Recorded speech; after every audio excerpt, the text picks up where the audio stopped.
My name's Teresa Moore. I'm a director at a Greener Festival. But apart from that, I carry out some independent research as well in my, as we all have it, our loads of spare time. And I'm particularly interested, like many people, in this problem of waste at events.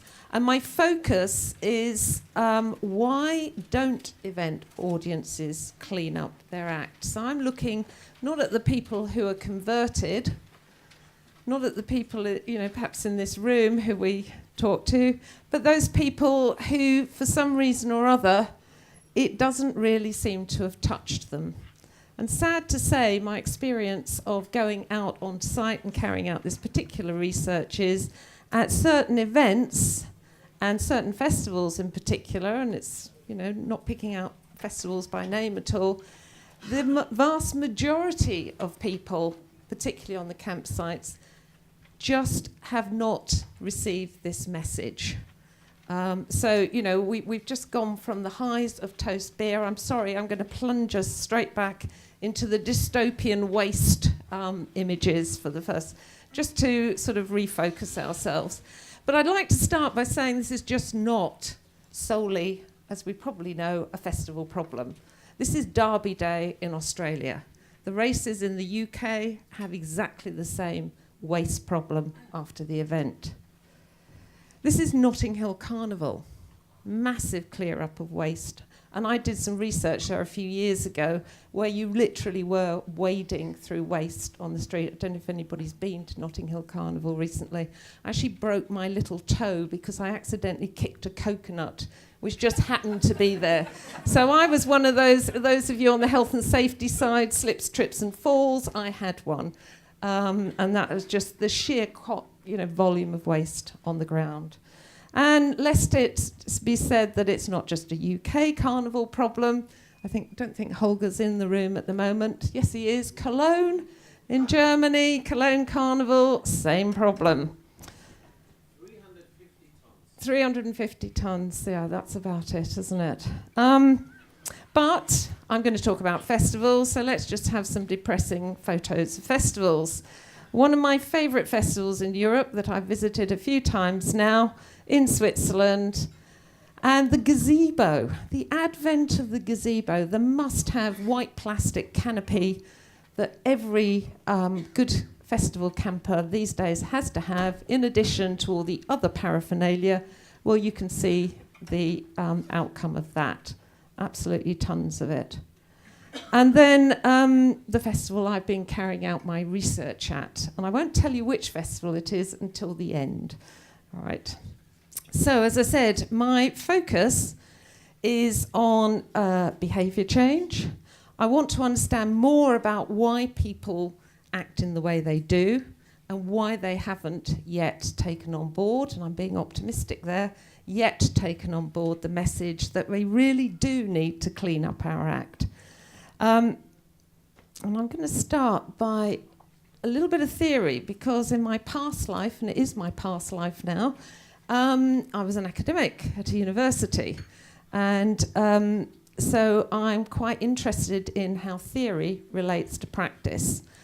And I'm focusing on actually 4 theoretical perspectives when I'm looking at this question. Bear with me if you think it's all tosh, because actually it does make some sense.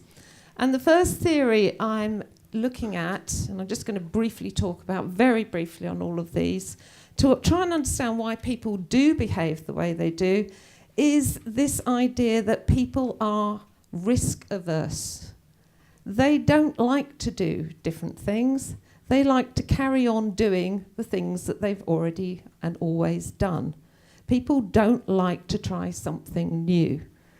They also don't like uncertainty, and uncertainty comes with trying something new or doing things differently. Now, that may seem, we're talking about bigger things here. Not throwing your tent or leaving your tent behind surely doesn't come under this category. But actually, in combination with these other points I'm going to make, it actually does make sense. So number one, people don't like risk. They don't like doing things differently. And that's the majority. Number 2, and I think I've got Liz's problem here, a sign of old age, isn't it really? I can't actually read my own writing. Number 2 is people think about life in terms of changes. So things can tick along quite happily. Change can be incremental as long as it's small, and people don't notice. They only notice and change what they do when something dramatic or bigger happens. And I'll give you an example. And I was chatting to a couple at this festival last summer about why they were actually camping on the green campsite. I'll go back to the brown campsite in a minute. And it was very telling because they said they'd always camped on the standard or brown campsite until this year. And the reason why they changed was because the husband had had his wallet stolen out of his sleeping bag. So he'd done the right thing. You know, they always say, you know, zip up your tent the other way, put your belongings in your sleeping bag. And they were so traumatized by the idea that somebody had reached into the sleeping bag whilst they were sleeping and managed to steal the wallet that it prompted a change in their behavior. And that is quite an important thing to note. But the other thing that we have to actually take on board with this, that might not be dramatic enough for everybody to change their behavior. So I also talked to people who'd also had theft from their tents, from their sleeping bags, who were still camping on the standard campsite. And I said, you know, so didn't that make you want more security? You know, weren't you concerned? No, that's the festival experience. Yes, it's inconvenient. Yes, I had to cancel all my cards. But it's the festival experience. It's sort of what we expect. So for some people, that event is traumatizing and it makes them change their behavior. And for this couple, they moved and they said they would never camp on standard camping again because it was so traumatic. But for others, it wasn't a traumatic experience. They just accept it as part of what it's about going to a festival. But it's an illustration of, you know, that trigger that has to be something that is quite a big happening in somebody's life to make them change their behaviour. But that varies for each person. My next point is that most decisions to act are based on irrational rather than rational decision-making processes. And by that, the majority of our decisions, and we all are sort of confronted daily with stacks of decisions. You know, from the minute we get up, we've got decisions coming out of our ears, and our lives are so complicated, we've got so much choice. People take the easy way out, because for most of us, we've got to filter out most of these decision-making things, and most people tend to go with the flow. So they don't think too long and hard about every single decision they have to make. They just go with what's the easiest thing to do. And that's quite important. And these decisions, the easy route, happen in a moment. They're not thought out. There's no planning. There's no strategy. It's just an instant decision and an action. Most decisions are made like that. And the final point, bit of theory, is that people gravitate towards the social norm. So people tend to do what other people are doing in their group, in their friendship circle, or maybe with their peers. So, you know, it's when we can see it, when we, you know, go to a campsite, we see all the tents left in the morning. I've been there early on a Monday morning in the midst of the mayhem. And you just see that people look around, well, everybody's leaving it, so why shouldn't I, really? I'll just walk off, I'll slope away. Maybe nobody will notice, that's if I have half a conscience about it. But it's what everybody's doing. So they will tend to act in the way that the people around them are acting. So that's the theory. But what do the audience say? And this is really what I wanted to get out. So I've got that theory sitting in the background.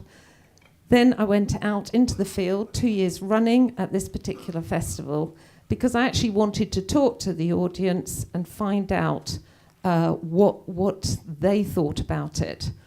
The first thing I should say, and this is a little bit of methodology, the research was carried out with the UK festival audience in 2016 and 2017. I'm going to give you a tiny snapshot. There's masses of data.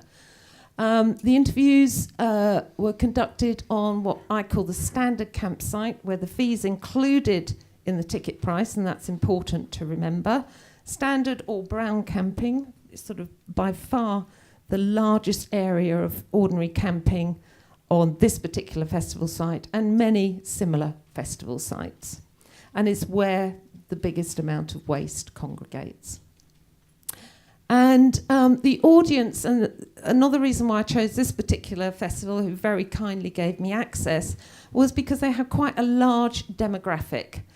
The audience age range stretches from 18 to 55 plus, and I really do mean 55 plus. So when we think about some of the festivals who have a waste problem, where the audience is predominantly sort of maybe 18 to 25, young one, what I'm finding is that age is not a determinant of how much waste is going to be left. So that's quite important to know as well.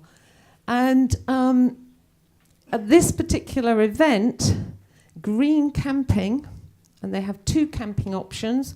One is the direct equivalent of the standard camping, so there is no extra cost. The campsite fee is included in the ticket price, just as the standard camping is, but they do have a set of rules that you have to sign up to. They also have an alternative, which is it costs more to camp on that campsite, and they have security, and they have better toilets and showers, and they have better catering. So there's added value with the more expensive option. But what's interesting is I was looking at the sort of direct comparison between both the green and the brown campsite, where the fee is included in in the ticket price. Doesn't cost extra. Okay, and that amount, those two actually combined, represent just 5% of the total standard camping space. So proportionately, and what I've seen of most green initiatives, campsite initiatives at festivals, is it represents really quite a small space at the festival, and therefore, few numbers. It's not very many people who are actually camping in comparison to the enormous standard campsite space and numbers. So what did I find? I'm just going to give you two really very basic stats, but I thought they were quite significant. The first is, despite the standard campers having to walk past the green campsite every time they went to the main stage, or every time they went down to the food outlets, when I asked them, I didn't tell them anything about it, I just said, have you heard about the green option, camping option? And sorry, I've got two stats here. 77% said no, they hadn't heard about it. Just didn't know anything about it. They were walking past it. They'd obviously booked online their ticket, but they said they didn't know about it. And I sort of concluded from that, when I was talking to them, that actually they didn't know about it because they weren't looking for it. It's not on their radar. Many of us, as I said, take easy, quick decisions without really thinking about it. And unless we have a need to know, for a lot of decisions, we don't explore the alternatives, because that takes a little bit of time, a little bit of investment, a bit of work. And if we are just booking our tickets and trying to get our festival tickets, that's probably not top of our decision-making priority. So they just didn't know about it. Now, to everybody in this room, that might be a surprise. We know about these things. We're the converted, if you like. And I have to remind myself all the time that, yes, I know quite a bit about this stuff, and I work with the Greener Festival, we put on this conference. But actually, the majority of people at festivals that I talk to, they simply don't. Despite all the communication, despite all the information that's out there, they just don't know. I've been told I'm going to move on. The next thing I found was when I said, so what would you think about green camping? There are a number of responses, but again, by far the biggest response, without my giving them any details, was that 78% assumed it would be more expensive. So I didn't tell them anything. I said there were green camping options, but I didn't tell them anything about it. Yes, they thought there might be some rules. No atmosphere was another one, but these were in the majority. The one thing that came up over and over again, even though 77% said they didn't know about it, was that they thought it would be too expensive. So we already have, without people even knowing about it, a mindset where there's a natural assumption that going green or taking the green option is going to be more expensive. And I thought that, they seem quite simple, those two bits of information, but when you put them together, actually that sort of surprised me quite a bit. That, with all the communication, all the work, they don't know about it, and yet at the same time they assume it's more expensive. So, conclusions very quickly now. Choosing or not choosing a green option is for most people still, it's not an ethical choice, it's an economic choice. Is that surprising? I don't really think so. We are in a era where normal incomes, real incomes, are sort of slipping against cost. People are very much more cost conscious because their income is, in real terms, falling for a lot of people. So when people make decisions, they are largely economic decisions. And so that notion that I don't know anything about the green option, but I suspect it's more expensive, sort of indicates that they are thinking in economic terms rather than anything else. Number two, well, they hadn't heard of it. They were walking past it every single time they made a trip down to get some food or something. We have got to communicate this a lot better. Really, communication is still, even with all the things that we do, is still not happening. Number three, and it goes back to that point, we make quick, easy decisions. The choice has to be easy. We've got to take away the work that has to be done for the green options. We have, for example, tent deposit schemes. We've got bottle deposit schemes. They're great. But they actually mean that the person who chooses to go green has to put in extra effort to be green. They've got to go and claim the deposit back. So my question then is, so why are we making it harder for people to be green? Shouldn't we be trying to come up with ways of making it easier for people to be green, given that we know that people take the easy option? Just doesn't make any sense, does it? So the conclusion from that is, so why aren't we making green the default position? You have to tick the box to say, I'm going to be a brown camper, I'm going to leave all my stuff, rather than tick the box to say, yeah, I want to camp green, I will pay the tent deposit, and then I will go and collect it once I've shown you that I'm taking my tent away. We've got it upside down. And my final point is, so why not make it the default option? My final point is, and this is a challenge, and I'd like to talk to any festival organiser who's up for it in more detail. And I'm not going to go into the detail now, but if you're interested to know more, please talk to me in one of the breaks or at the end. I'd like to see the green space increased enormously. It doesn't have to be suddenly next year, But why isn't it increasing incrementally? You know, the end result could be, well, we go from 5% to 75% next year. That's probably, we don't like risk, do we? And we're not just talking about audiences, I should add, we're also talking about people on the other side, the organisers. Nobody likes risk particularly. But why aren't we increasing that green space? Why aren't we gradually infiltrating, even if we can't do it in one big jump? Anybody who's interested in trying a few interventions, and I have some more ideas on this, please come and speak to me at the end. I really want to try and put in a few things into practice, if I can, with some events. Right, so that's me done. I don't know if there are any questions. Is there any question time left? Yeah. Have you spoke to like teenagers, right?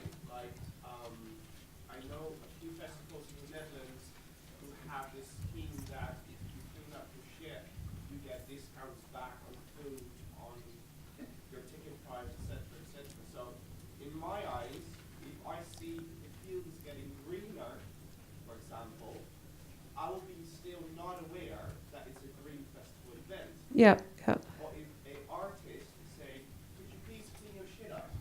It's only a few words, but the crowd will follow because it's like that representational person who's actually saying, oh, I need to clean something up. I wish it was like this. You'll see my final slide. The event that I've been working at for 2 years now is the Isle of Wight Festival. And I've been working with Eco Action Partners, so my thanks to Isle of Wight and Eco Action Partners. And they have these two schemes. Love Your Tent is the one that's priced. It's more expensive than standard. The Respect camping, which is the one I did the comparison with, is included in the ticket price, so it's not more expensive. But what they do as part of their campaign is they film with some of the acts that are on and get them to support Love Your Tent. And they have little shows and things. Doesn't quite work as you'd like it to, or as you think it might work, I'm afraid. Sorry to say that. Aren't they? Festivals do different fares of tickets. You know, buy early, get cheap. So Mm-hmm. instead of buy early, get cheap, why not buy early, get green? You know, make it the first choice, the default one at the top. That's what I'm... That's how Yeah, I think putting it into practice that's the detail we need to sort out. But certainly that is my point. Let's make it the default option. If you want to do something which is leave a mess, then you have to tick the box, and it has to be harder for you. Yeah. Some events are selling packages where they buy the ticket and then with camping and maybe a tent and travel all in one as well. Yeah. That might be something where it's so easy, like you said, the default option, it's all done. It's all done, It's all there. but waiting it's for you green. on your own. Yep. You mentioned something about showing people that show the festival that the punters had broken down their tents. How would that be implemented? Sorry, say that again. You mentioned something about being able to get punters to show you they've broken down their tent or that they're taking their stuff with them. Well, all I'm saying is that with the tent deposit schemes on the whole, in order to get your deposit back as a green camper, you've obviously got to demonstrate you've cleared up your mess, and then you can go and claim your deposit in one way or another. So what I'm saying with the point there is there's actually extra steps for those who are green camping that they've got to take, rather than it being the easy choice. Yes.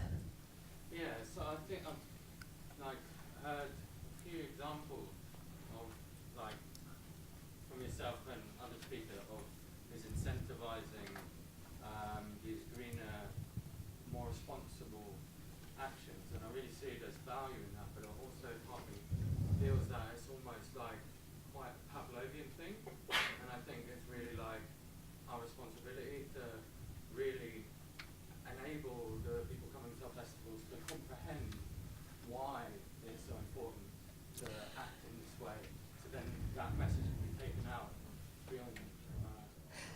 That's the optimistic view, and I'm going to have to cut it there because our next speaker, we're a little bit running over. That's the optimistic point of view. I think my point with the communication, and 78% had not heard about this despite campaigning, despite walking past it, is that we've got to rethink our communication.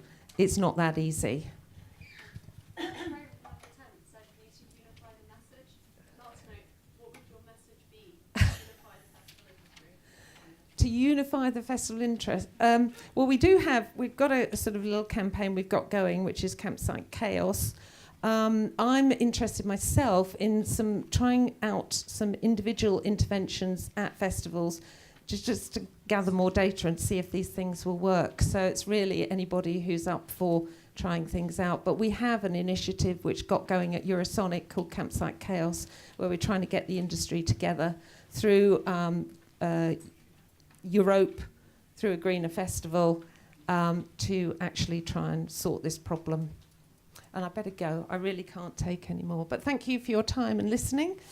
And I'd like to introduce our next speaker.